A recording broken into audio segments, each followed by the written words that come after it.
So, the iconic prize in golf, the top prize in golf, started as a way to help people find the restroom.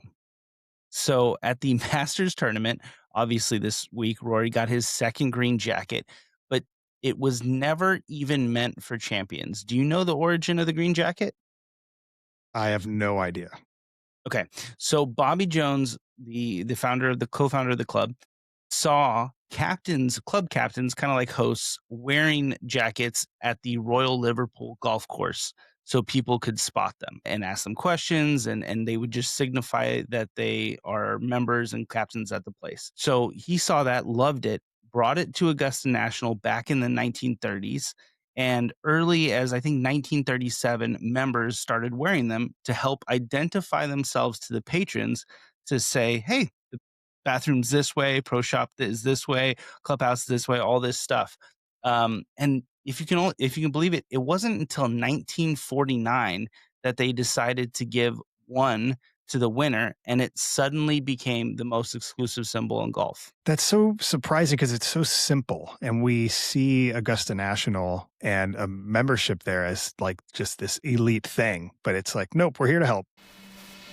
A local municipal golf course says it's been overrun by what some are calling, quote, hack golfers. Has the game grown too much? Do we need more scratch golfers? I'm telling you, hacks slow the game down. You can't grow golf if people are chunking it into the weeds all day. Scratch player?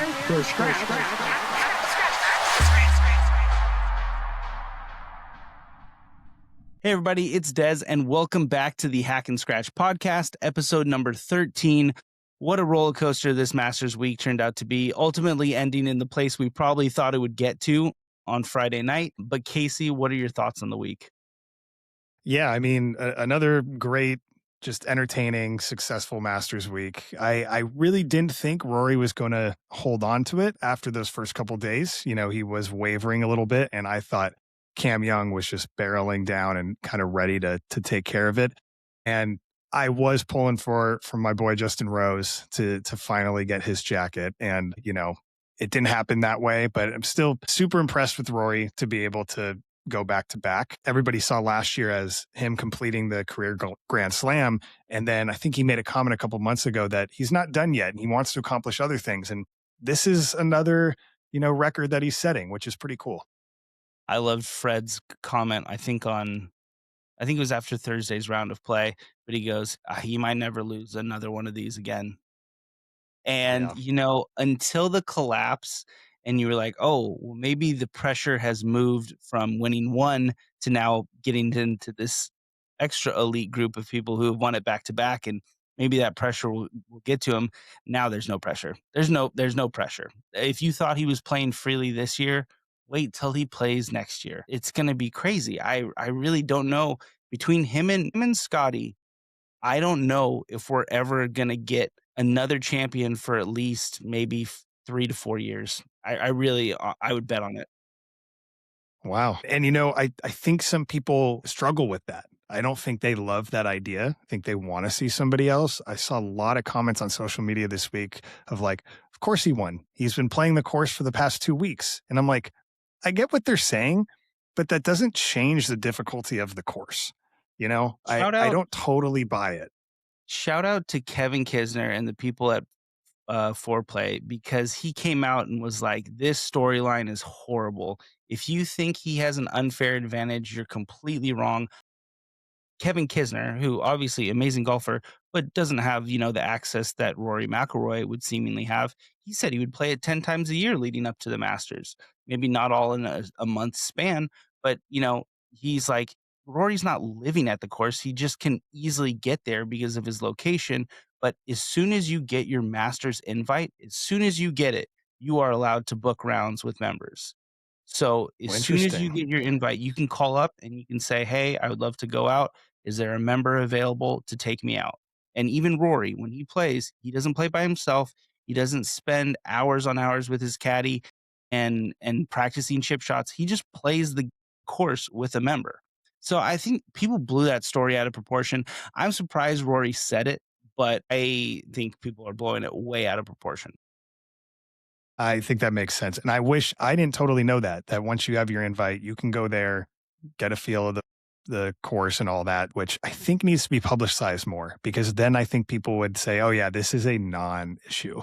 So Yeah. I like I that. think it is funny that you do have to play it with a member, though. I mean, I know that's the rule and it's Yeah. come up a bunch of times, but I just love the fact that like even Tiger Woods has to play with a member. It's just so Yep. funny. Yeah. Yeah. One thing that I heard somebody talking about specifically about Justin Rose was like people want him to win so bad. Like, especially the folks like you and me who have been watching this tournament for years know how close he's been like almost every year.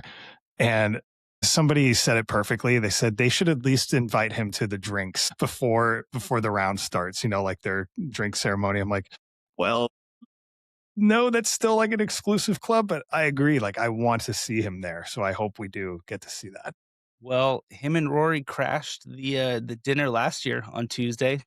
You know, maybe he just needs to do that again next year and he'll find himself in a green jacket. I felt myself getting mad that Rose wasn't winning. Like I was like, oh, Yeah. he's so close. Please don't mess this up. And then some unfortunate short putt misses and just tiny misses on the back nine.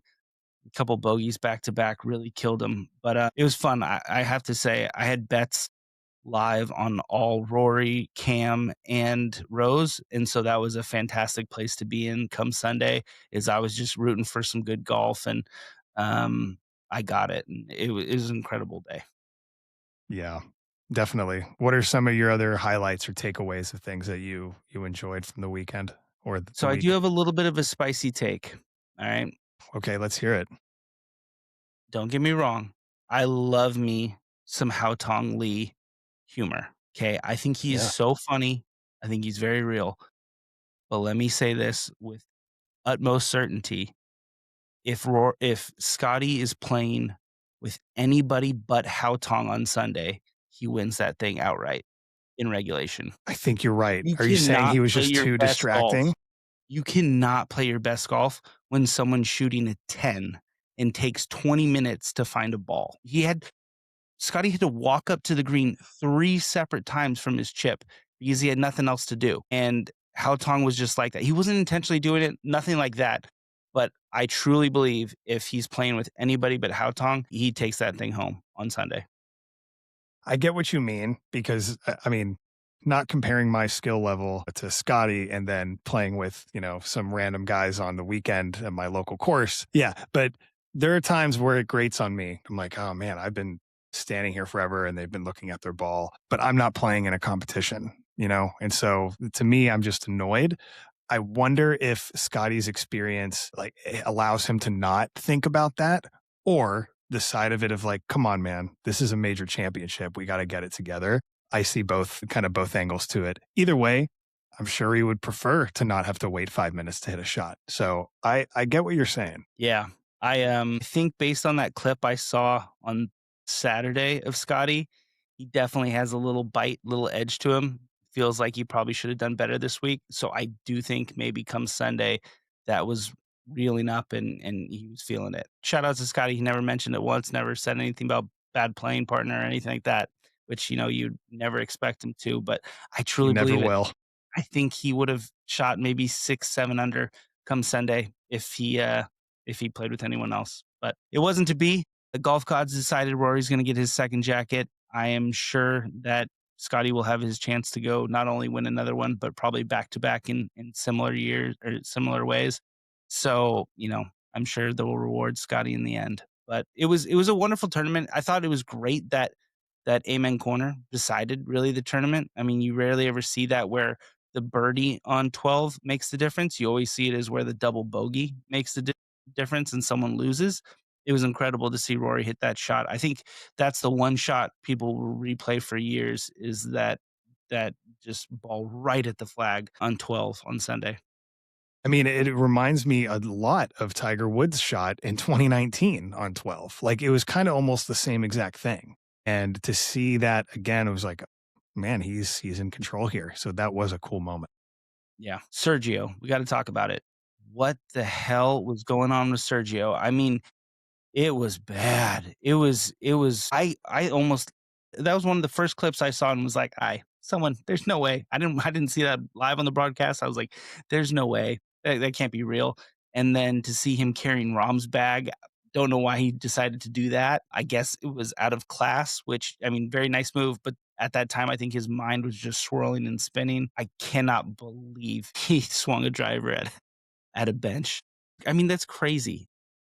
Yeah, it was not a good look, especially considering Liv didn't have a good week, and you kind of want representation among your colleagues to say, "Hey, no, we deserve to be here," and all this. Kind of surprising too from a past winner. Like, what are you doing? In my mind. But we've always known this about Sergio. He runs hot. He always has, especially when he gets into big competitions. Like we saw it a lot with Tiger. Yeah, it was kind of frustrating and annoying. I'm just like, come on, man. Like you're not my favorite player, but don't make me really not like you. Sure. I don't think people were happy with that at all. No, I mean, obviously, it's the craziest thing. Anyone else probably get like a ban or suspension from Augusta. Obviously, being a champion, I'm sure they can't do anything about it. But Yeah. not a good look. Hopefully, hopefully he feels a little remorse about it. So we'll see. But the last thing I'll say about the tournament, what a beautiful moment on 18 to see Rory's dad. Again, the father-son embrace, the family being there this year. His mom and dad were not there last year for the final day, and getting to see him this year and that embrace, that was really cool. Yeah, that was one of the best moments from that ceremony and all that. Uh, Especially after watching, I don't know, did you catch the Rory documentary that came out like 2 weeks ago? I saw the one, so there was 2. I saw the one that, yeah, the one that came out on Netflix, I did watch, but I think there was one that ran right before the Masters that was maybe different, and I Yes, didn't that must didn't be see that one. different then. Okay. Well, the one I watched was on Amazon Prime, and it Prime, was I'm sorry, it basically wasn't on Netflix, yeah. it was Prime. Yeah, yeah. Okay. Yeah, it was an incredible documentary as well. I thought it was so well done, but we really got to know his parents, and I was thinking the whole time, like, wow, I can't believe they didn't get to be there to see Yeah, this. yeah. And but you're right, like for them to be there this time and for him to still to win again, just like made it that much sweeter. And uh shout out to the photographers, aka maybe Ken Griffey Jr. You know, there's a photo of Rory's mom sitting at the ceremony, or maybe on the 18th green, and she has a bag, and the bag is made out of uh, his front page cover of winning the career Grand Slam from last year. And I'm like, that is so cool. Like, what a cool family. What a beautiful story. I love it. Yeah, it's really good. The documentary will really make you a fan of that whole family and the sacrifice it took to put Rory in that position, and it's just awesome. It's a great story. So, hey, you can't script them like this. They're just so good. The No, Masters does such an incredible job at highlighting these wonderful stories. I guess that would be the only thing that we didn't really get this year was like kind of a no-namer coming out of nowhere and being in the hunt and getting the backstory there. But other than that, I mean, phenomenal production this year, and I just cannot wait for the next Masters. Hopefully, we're there. Hopefully, we somehow we're figure gonna out be a way there. to get there. Okay, I love it. Yeah. Put it on the mood board. It seems crazy to switch topics from Masters, but YouTube golf had a very quiet week, and I think intentionally so. Even though we were doing quite well on socials and tried to ride the wave of the Masters, the the legends in the business of the YouTube golf took a week off. They didn't post too much, kind of kept quiet. It makes sense. Everyone's focused on the Masters. But there were 3 videos I want to talk about. So Grant Horvat had Justin Rose on for the one-on-one competition where he starts 5 strokes ahead, so starts at 5 under and sees if Rose can catch him. It was a great, I mean, gosh, Justin Rose is just all class. Like he's just such a nice person, so down to earth, really great. And the conversation between him and Grant was phenomenal throughout the round. Grant did have his highlight. It's his first hole in one on camera. The only part Nice. that was kind of funny is I think almost anyone else you have on the channel probably gets a little bit more excited than Justin. He was like really nice about it, but you could tell that Grant was like, man, I really wanted that moment of like running down the fairway, chasing after my ball, going crazy, Yeah. a chest bump, something insane to signify the moment. And, Justin Rose was like, "Oh, man, that's a great moment. Like, happy for you." And then just, like, kinda dapped him up, and I was like, "Oh, I bet Grant is just itching to just, like, lose his mind right now." But in front of all class Justin Rose, he's keeping it together. Yeah. It was pretty cool. It's so different than probably what he was expecting to run down the fairway with Bobby Berger and Fat Perez, just screaming and throwing have a days. So He he'll get wanted there though. He'll get he one. he definitely wanted it. I guess the internet is on fire with theories that he mentioned that he does have another hole in one, but he can't talk about it. And there's been long time speculation that him and the Bryan Bros somehow got on to film at Augusta. And one of the biggest theories right now, because there's a clip of George going, "Oh, I left my glove at, or I left my towel at UG," and the camera just cuts it off. It's like he's just about to say Augusta before it cuts it off, but we'll see. It could be all very well planned conjecture leading up to them playing at the Augusta Municipal and the patch. So we'll see. We'll see. Yeah. Well, that or you heard Fred Ridley to say we shouldn't have let Dude Perfect come on here, So maybe they did let them go on and filmed and realize, never mind, this Dude Perfect thing didn't work out too well. So we'll see. I did not love seeing that. I'll be honest.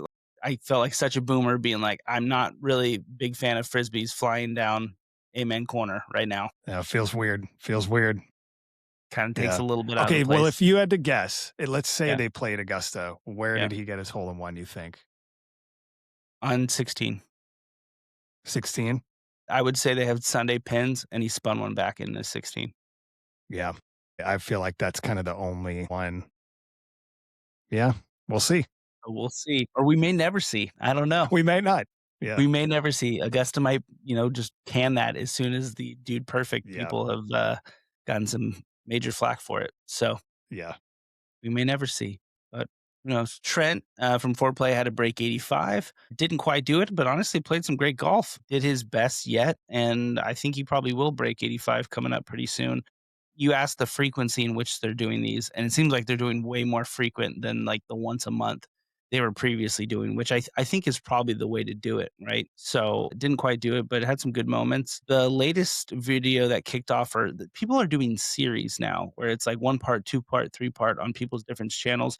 So the Bryan Bros started off with 9 holes on their channel, but it's, man, I'm gonna forget the people. It's Ryan Ruffles, great Australian golfer who was kind of premier amateur a few years ago. Jason Day was obviously a great Australian golfer, and then a non-Australian. His name is, oh man, I'm totally blanking right now, but damn, I can't remember his name. But he what it was great is it's Evans, something Evans, but he is a phenomenal personality. Like if I could invest, now I know he's a professional golfer and he probably won't take the YouTube, but if I could invest in a person becoming famous on YouTube golf, it would be this guy. He is like one of the funniest personalities, naturally funny, big body guy. So like just physical comedy about it. He's just so funny and had great rapport. And then another guy named Bats, I believe. I don't know who he is, but it was, yeah, great 9-hole competition. It's basically pros. And yeah, I think Grant is tied with Jason Day and Wesley is in third. Nice. So yeah, we'll see how this progresses, but great video so far. Loved it. Very, very competitive scramble golf. So Nice. Yeah, I love the idea of doing series stuff. Like I like the breaking 85 or all that, and it makes me want to do it personally. I would love to do a breaking 70 again, but I like that idea of keeping them like coming back or making it part of a larger, production. That's cool. yeah, I know we're doing stuff behind the camera this way, but I know you have the itch to get out and film some on the course golf. So we'll make it happen eventually. Yeah, we need a videographer or someone because I can't do it on my own. That's right. That's right. Well, like I said, it was a quiet week on the YouTube golf scene, but some good videos to go check out. We do have a new tournament coming up this week. It's always kind of the forgotten jacket that people forget about, and it's the RBC Heritage. I say the forgotten jacket because the winner also takes home a jacket of sorts, except this one is in tartan plaid. So it sticks out like a sore thumb, not as prestigious as the Augusta National green jacket, but a jacket nonetheless. Hilariously enough, Wesley Bryan, also a winner at RBC Heritage. I think it's his one win at on the tour, but a course that requires just kind of all around game to kind of sync up. It's not really a Bombers course, although Bombers have won it in the past. So yeah, I think Justin Thomas won it last year. We'll see who wins it this year. A pretty decent field to follow up the Masters. So who do you like this week? Yeah, well, this is always such an interesting tournament because the guys are prepping for the majors, right? Like they want to be in top form at the Masters. And, you know, the guys that do well at the Masters typically play well in this tournament the week after because they've figured out whatever it is that they need. So the first person I have is Patrick Cantlay. One, because he actually played pretty well, and he always does play pretty well at Augusta. So he's had some good rounds at this tournament in the past. And I think he's probably one of the top ranked people at this course or for this tournament in the past. So he's my first one. Jordan Spieth as well. He's won it before. He knows what he's doing here. Also had a pretty good week last week for all intents and purposes. And lastly, Siwoo Kim, who honestly, I actually don't know how he did last week. But again, I feel like I've been picking Siwoo Kim every other week. And he always does good on the weeks that I don't pick him. So I'm picking him again in hopes that he does do well. Yeah. Yeah. So we'll see.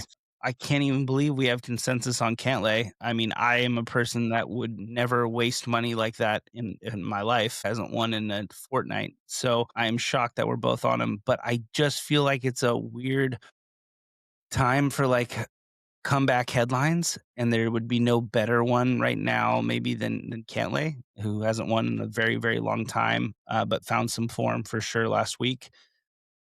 Going to a place he feels very comfortable at the RBC, and I think he's primed to do very well. I would say that I will try to find the best number possible, but I want some money on Scotty this week. I think he's probably getting like a little bit frustrated getting so close. There's no question his weekend was anything short of phenomenal. And if he just even barely continues that into this week, it's game over. So well, and is Hao Tong Lee playing? Exactly. I will probably take Scotty to win by like a pretty large margin, and that's how I'll get some decent odds. So I might do like a Scotty, like, yeah, 3 better than the field. So we'll see. But I really, I rarely put money on such chalky things like Scotty, but this week I think is good. And then I'm going to take one more stab closer to the Cantlay range, which is Maverick McNeely. He had some great golf last week as well, likes RBC Heritage. I think it fits for him. His game's been shaping up. So I'll throw a little sprinkle on Maverick at much higher odds. But yeah, those are my 3 this week. Nice. Like it. And thanks to the Masters, I have a little extra cash to splash. There you go. That would be nice. Yeah. Continuing to talk about the Masters, I promised next week we're going to drop it, but this last week... No, let's run it back. Let's keep talking about it. We're going to go to a different segment of the Pro Shop Drop, but we're going to give out awards. So I'm giving out awards to the best merch that we saw throughout the Masters season. So here are the categories. First is the best on-property apparel. I thought it was pretty bad this year. It definitely seemed a little bit more just like, let's throw everything we can at it. Let's give them all different designs. So I didn't have a ton that I like to pick from. Honorable mention would have been the Tech Puffer. I thought was good. I know finance bros are going to go crazy after that one. But the one I really liked was actually a women's sweater. I just love the design. It was a rope kind of cursive embroidery of the Masters tournament logo, and it looked great. It looked fantastic. I think it was very emblematic of the Masters and just a little bit classier with the embroidery. So that's the number one item that stuck out to me after seeing all these I mean, maybe you saw on social media, but these master halls were like every other one of my scrolls. It was crazy. Yeah. Yeah. No, I think this is a great pick. Very simple. I think some of the things that bothers me about some of the Masters merch is we're trying to do too much. And to be honest, like I'm not a huge fan of just the egg salad hat. Like, all right, I like this. It's classy. My wife would wear it and it Sure. looks comfy. So Yeah. yeah, I like it. Yeah, I agree. The number one talked about item besides the gnomes by far and away was the Mahjong set. Now, this was only available in Berkman's, the clubhouse. So you had to be the elite of the elite to get this. And I think they only had about 100 a day. I think the resale value on these on eBay right now are $4,000. And I only think the set was $200. So I don't, yeah, I'm pretty sure it was like that. Yeah, quite a markup to 4,000.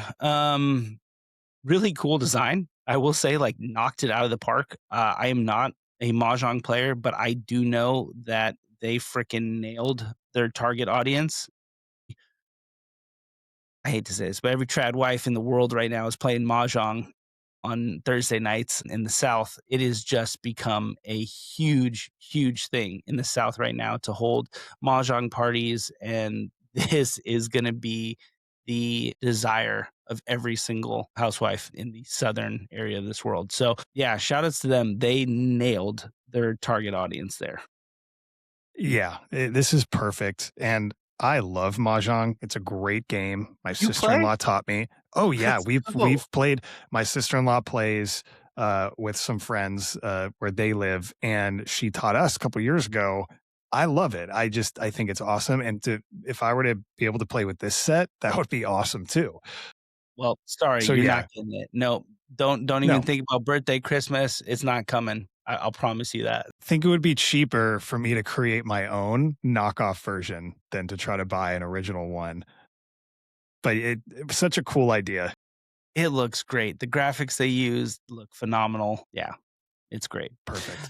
All right, this next category is the best bag for the season opener trend. And Ghost Golf put out a crazy one, highly detailed. You brought up the point earlier, just too much emphasis on the Ghost Golf part. The logo was way too big. I like the staff bags this year. I actually probably would have given the staff bag to Strixon. Um, they Strixon just put together a really nice simple bag with some details. I thought TaylorMade's was maybe a little too over the top, but I gave the award to the Vessel season opener bag. And it's a stand bag. It's not even a staff bag, but it just clean, nice subtle nods. The zipper pulls are like emblematic of the Augusta flags, gator style leather on the main bag itself. Just seemed to be like a really nice simplistic design with nods to Augusta. So I loved it. Yeah, it's a great bag. Totally my style. Like I've mentioned before, the Ghost Golf, trying to do too much and throwing the logo on there. Vessel knows that they don't have to do that and that they just need to create a very sleek, simple design, throw the Vessel name somewhere and looks like this is just like above the pocket there. It's perfect. And I like when they make things just very classy like that. So not surprised that Vessel has perfected this bag. Yeah. Now, the best equipment, I actually gave it to probably a low or a long shot here. Wasn't clubs, wasn't wedges, wasn't anything like that. It was the Fukijura pimento shafts in Augusta green with the pimento sandwich on it. I don't normally fall for like gimmicky stuff like this, but I just thought I had never seen shafts like this. I think it's pretty cool. And honestly, Fukijura is like one of the premier kind of custom shaft makers in the industry. So it's a quality shaft. It's not like just garbage. It's the Ventus shafts, which everyone knows about. But yeah, with a not so subtle nod to the pimento cheese sandwich. But I thought it was great. Yeah, no, I love it. I have the Fujikura Ventus Blue, I think, and it's just the best shaft. What I love about the one that I'm looking at right now is it's a 6X, which like that's a pro shaft right there. That is not a senior flex. So they really made it seem like the pros are really using this, which they're probably not, but very cool indeed. Yeah. Definitely. Best shoe was like an easy one for me this year. I just thought they nailed it and they didn't go heavy on like the azaleas or like the flower. Well, they did go floral, but the azaleas specifically, a lot of people try to infuse a lot of pink or heavy on the green. They actually went with a classic white shoe with a subtle nod on the sole of it. So the Sunday Red Pioneer Willows have more of a kind of yellow feel to the Augusta yellow feel to it. And, yeah, I just thought it's very clean looking shoe, doesn't, like, scream over the top scream Augusta, but very cool nods. So I gotta give it to Sunday Red for that one. Yep, I like it too, and I could afford probably a quarter of one of those shoes. Yeah, exactly, the spike, the front left spike. Yeah. Alright, well, that was a Pro Shop Drop, wrapped up the merch for season opener for the Masters. Yeah, I think this is only a segment that's going to grow and grow and grow, and so I'm excited to see what they come up with next year. Yep. I'm gonna miss talking about the Masters. I feel like we've been Man, talking about it for a couple weeks, and like we have to wave goodbye till next year. But we got I some miss good it things already. up. I think, especially this year, the lineup is great. Aronimink and then Shinnecock. I think those two are fantastic venues for the PGA and the U.S. Open. And so, yeah, I think we have a couple great things to keep us occupied going forward, but always a little post Christmas feeling to get past the Masters, and think you got to wait another 361 days to get back to the start of it. Yep, definitely.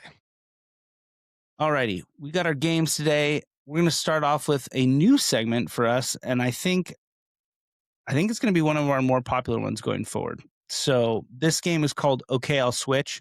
I'm going to give you two items, and you're going to pick one, and then I'm going to keep adding items to the thing you don't pick until you are willing to switch. Are you ready? I got it. Yeah, let's do it. All right. You can either win the Masters or the RBC Heritage.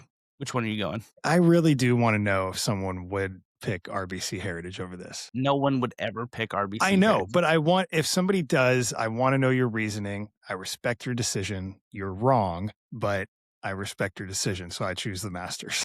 All right, great. So, adding to the RBC Heritage win, you're going to win the RBC Heritage plus the AT&T Pebble Beach. Are you switching yet? Oh, you're stacking it. I see. Win the AT&T Pebble Beach? No, I'm still going to say no. I'm going to say no. Okay. So, this next one, I'm going to add the Genesis. See, now you're just trying to get to me directly. Mm-hmm. I'm guessing the Genesis is at Riviera. Yeah, not a Torrey Pines. Right. No. I'd still want to win It's the the Masters. Masters. It's the Masters. It's the Masters. I want to choose my champions dinner. Yes. Immortalized forever. Think about it. Okay. We're going to add a Ryder Cup win.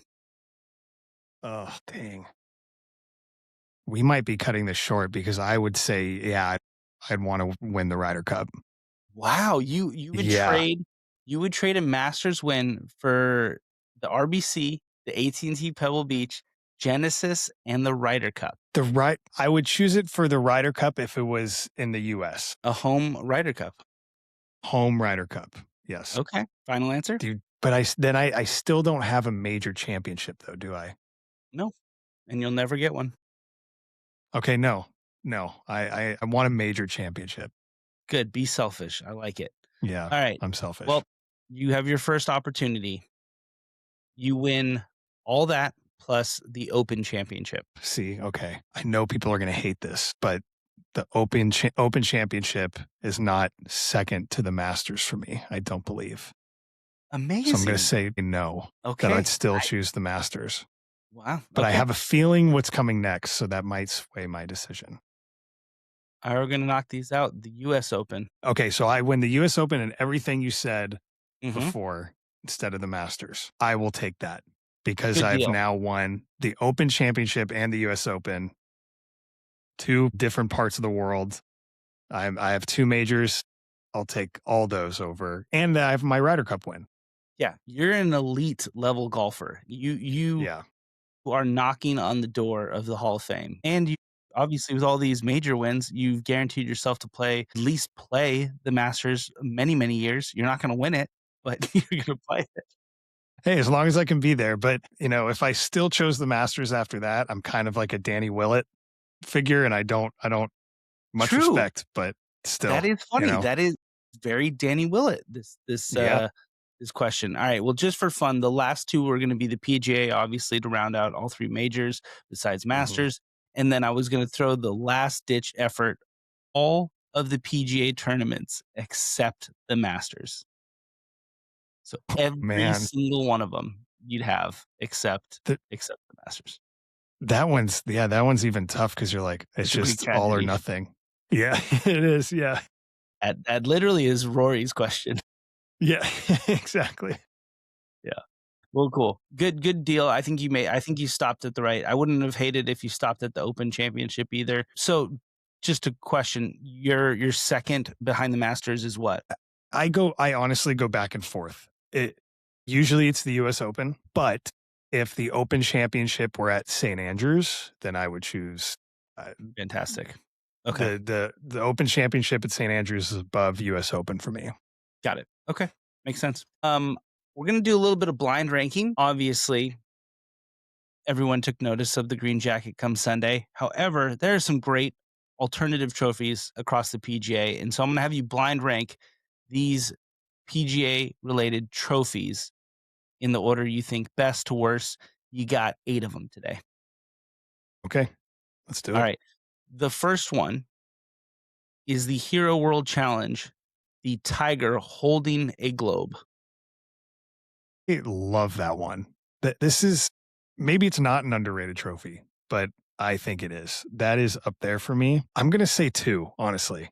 Yeah, I think that one is so cool. But that's, it's a fantastic, I didn't really know the depths of detail of this one until I did the research for this. That's a crazy trophy.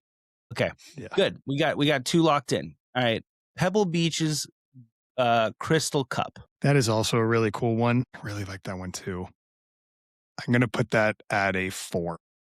Okay, 2 and 4. The John Deere Jumping Deer Trophy. That's fine. I'll put it at 7. Yeah, not my favorite. Okay. The Farmers Insurance Open Bonsai Tree. See, that's a good one. That is a really good one. I don't think I gave a 3 yet. I'm gonna go 3. Okay. Yeah. The Valero Texas Open boots. Are they actual boots? Yes. Oh, you have to wear them if you win. There's there's always fantastic videos of people putting on the boots. People that should not be in boots putting on boots.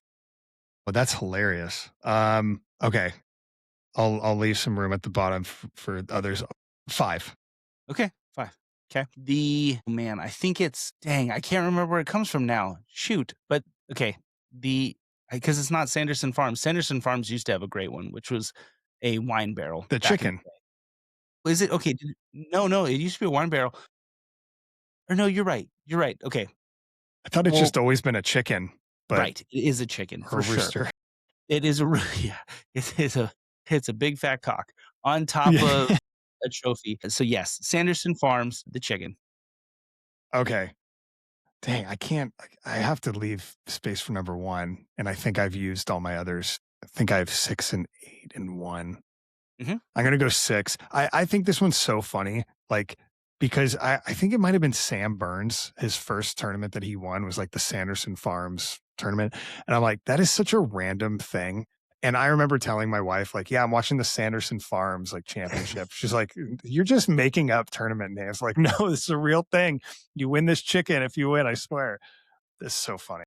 Yes. Okay, good. All right, this next one. I know where it's going. The Augusta National Green Jacket for the Masters. Yeah, it's going number 1. Also because the trophy's incredible too. Yeah, I've thrown it at the bottom. Yeah. The green jacket, timeless, classic, just forever. But the trophy is also very cool. I love the trophy as well. Clubhouse is fantastic. Yeah, so number 1.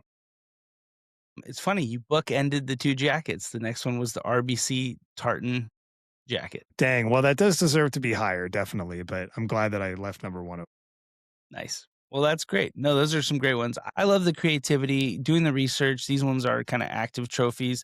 There were some great ones that were taken away and not used again. Like I think the one down in New Orleans was great. It used to be a Yeah. gator swallowing a golf ball. Yeah. Like there were some great trophies back in the day. The wine barrel I talked about. There's some good Claret ones. Jug wasn't on there either. So I tried to keep it to just the PGA. We'll do some overseas ones as well Yeah. in the future. Yeah. Those like DP World Tour ones get pretty crazy too. They get pretty if you want to see some crazy stuff, go to Dubai. Their Yes. their Get the trophies staffs. are wild. So, yeah, we'll do that. We'll do a global one next time. Yeah. Nice. All right. So this next game is Would You Rather? Familiar topic we've done here before, talking about some golf related skills. So you got to pick one or the other. Would you rather have an elite wedge in spin control from about, 100 to 150 yards out, or would you rather be able to shape draws and fades on command? That's a tough one because I feel like you do the similar shots pretty equally, but I would go elite spin wedge control. I just feel like you're set up in that scenario so much more, whether you have to punch out and you're much closer than you normally would. But to be precise within 100 to 120 yards is how you win tournaments, in my opinion. Yeah. Yeah. No, I tend to agree. And then also like elite spin control doesn't mean just, you're great at spinning it back. It means you also can not spin it and hit Yeah. something dead and flat and have it. So yeah, I think that's probably the way to go. Would you rather never chunk a wedge or never slice or hook a drive? It's funny going from wedge control to this, but Mhm. I think never slice or hook a drive. I think I just get more confidence when you're good off the tee. Yeah, I'd rather have that. I'll deal with the chunked wedges every now and then. It happens. Sure. I wonder from a scoring standpoint, which one would be a bigger effect. Obviously, this question isn't slice and hook every drive. Right. But yeah, I wonder just like if you were magically to take those two out of your game, what would be the better scoring edge between those two? Kind of interesting. It's a Clearly, good question. clearly you can win the Masters slicing something way right. Clearly, yeah, we saw it firsthand. Yeah. Would you rather never use a rangefinder or never use a cart? Never use a cart. I already enjoy walking the course, and not even so much that I like using a rangefinder so much, more so that I'm okay if I don't have a cart, but I also do really like to use my rangefinder. Yeah. I feel like that's pretty essential. All right. So would you rather be the best ball striker in the world or the best putter in the world? Definitely the best putter. I feel like right now in my game, putting is where I have the least confidence, and to just not have to worry about that would be very nice. Um, Yeah. You know what's just so crazy? And I know people talk about the greens at Augusta all the time and the undulations, but what is more incredible, I think, for me, seeing the YouTube golfing scene explode is when you get a tour pro on these kind of easier, flatter courses. Oh my God, they're deadly from 15. Like it's automatic.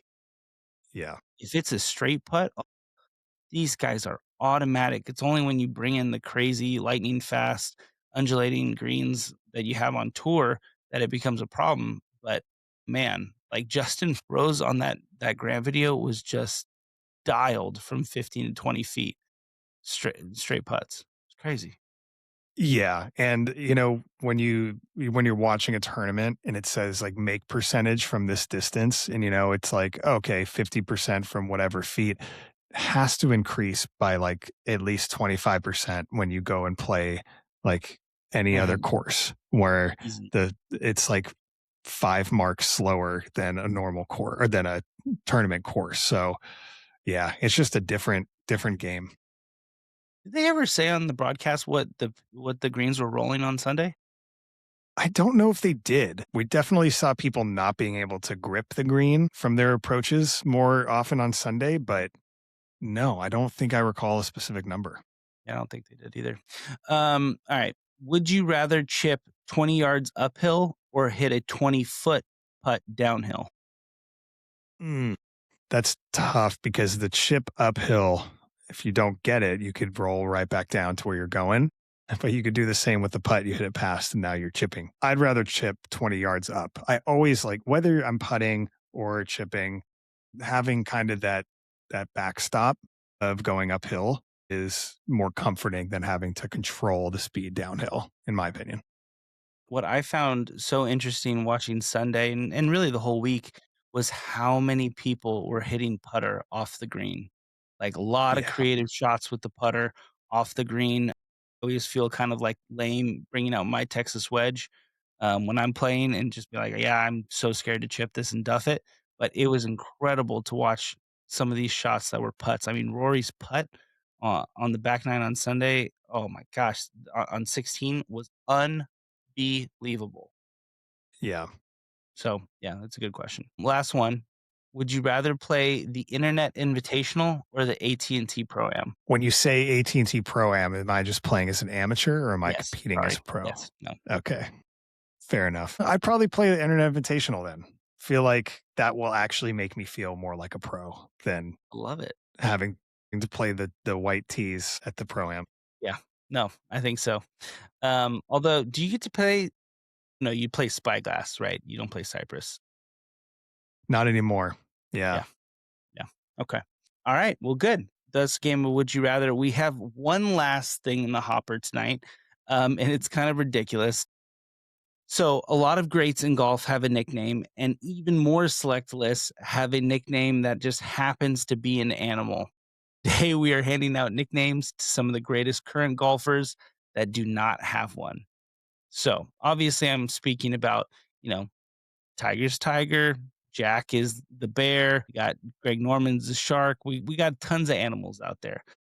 What would Rory be if he had one? Can't think of an animal. I just think of roars, which is funny because then you think of a tiger when you think of something roaring. But lion for Rory just doesn't. The lion, I don't know. Maybe it needs to be something Irish.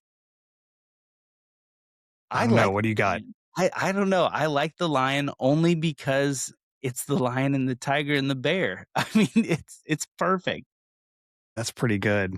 So I think it makes sense. And yeah, roar. It's got roars on his ball. It's not spelled the same, but it's a roar.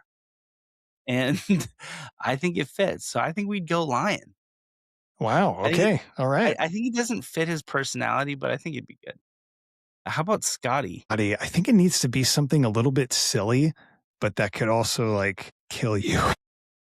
Yeah, that's right. Something a little bit more of like an assassin, but he's just such a lovable guy, I don't know So I what. went that route. I Okay. went lovable, went but has the dog in him, so I'm gonna go the dog. So Scotty the dog. Perfect. Scotty the dog. I Got like the that a dog in lot. him. Yeah. Okay. Yeah. Fits He can bark, he can bite. exactly. Alright, this next one would be Bryson, and I toyed around with this one a lot. Ultimately, I decided to not choose the animal that I initially thought because I'm gonna give it to someone else a little bit later.